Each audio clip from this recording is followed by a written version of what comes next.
All right, how you guys doing today? But to hop to a little reaction. The first things first, though, just want to make sure you like the video. You know what to do. Like the full screen. Scroll just a little bit. Like the video. Full screen it back up. You feel me?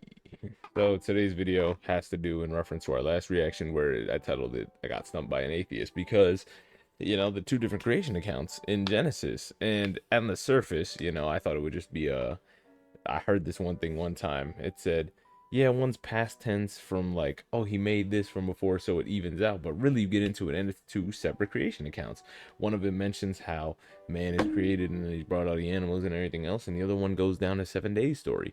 But upon doing my due diligence into the research, right, and not just saying, let's look at the Bible, these two things are wrong, and not taking any other outside resources into account, such as the literal Jews who would have included this in the Torah and all that stuff. Like, just looking at it and saying, yep, contradiction, going about my day, putting some work and seeing that the story outlined in verse or in chapter 1 is more focused on the 7 days, right? So this is the actual creation story from day 1 to the final day of day 7 where God rested, right? And this is where it gets a lot of Jewish tradition, gets the Sabbath laws and everything through that 7 day cycle.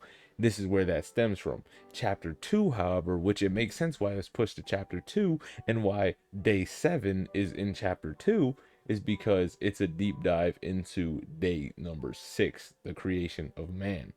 And then when Dan McClellan brought up the fact that when Dan McClellan brings up the fact that one of them is older, specifically chapter 2's is older, that would make sense considering the fact that if it was passed down through oral tradition or however it was passed along, right, this would be what people saw. This would be what man knows, what Adam knows. God created me.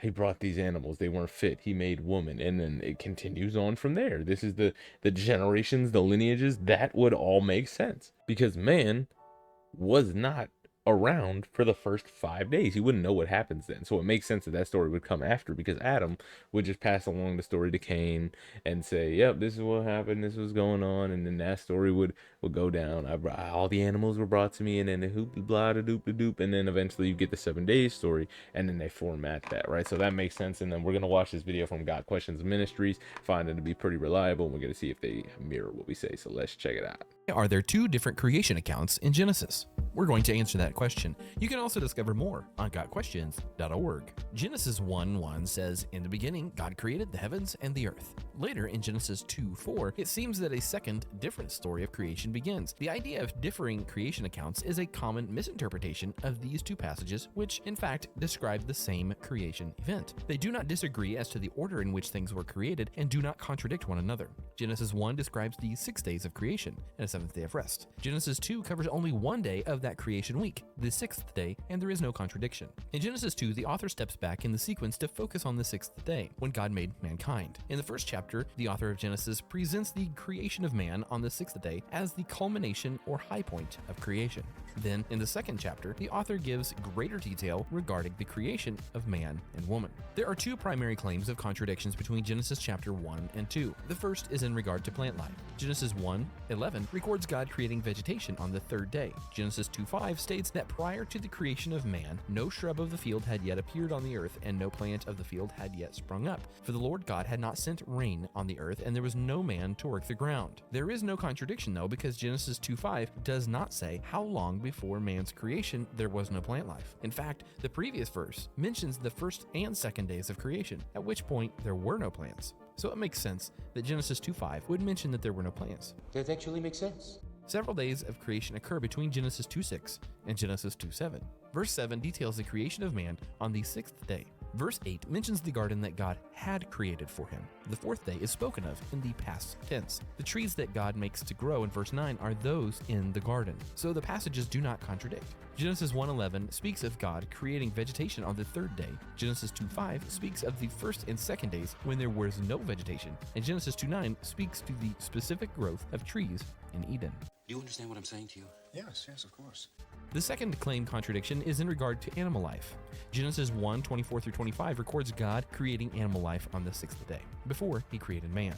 Genesis 2:19 in some translations seems to record God creating the animals after he had created man.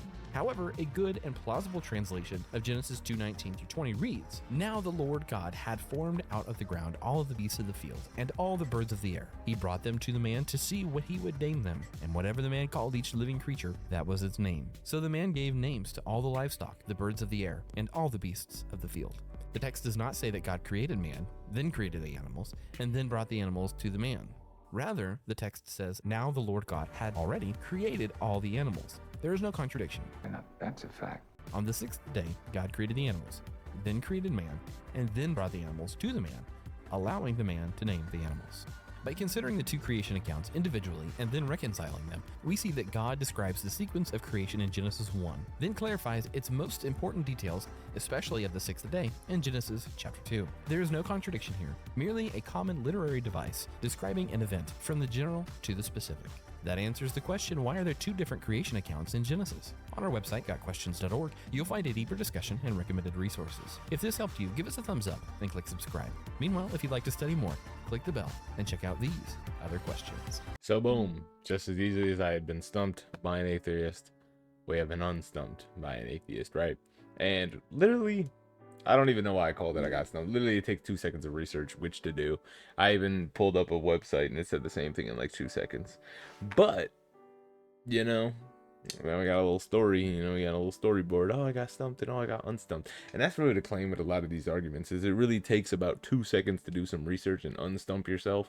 So, a lot of what science will do, right, and even the scientific method, you come up with your hypothesis, right? And before you can even test your hypothesis, you got to realize, is what I'm about to do just dumb? Is it stupid? Do you think that nobody else has, one, tried this before and it's been disproven or whatever the case is? Or two, is it even possible for this thing that's already established to be wrong? Right? Like, I wouldn't, in my right mind, think about doing an experiment about, can we water plants with lava? Like, be for real. Or me saying, nature contradicts itself because lava is kind of, it flows, whatever, very viscously, but you can't water a plant with it, even though, it's not the same vein, but like, I hope you see where I'm getting at. Or you're just, you could take 2 seconds with the research and realize this isn't a claim that I need to make because it can be disproven in like 2 seconds. Like, oh, it's like me saying, oh, I can water a plant with lava because it kind of flows like water. Like, no.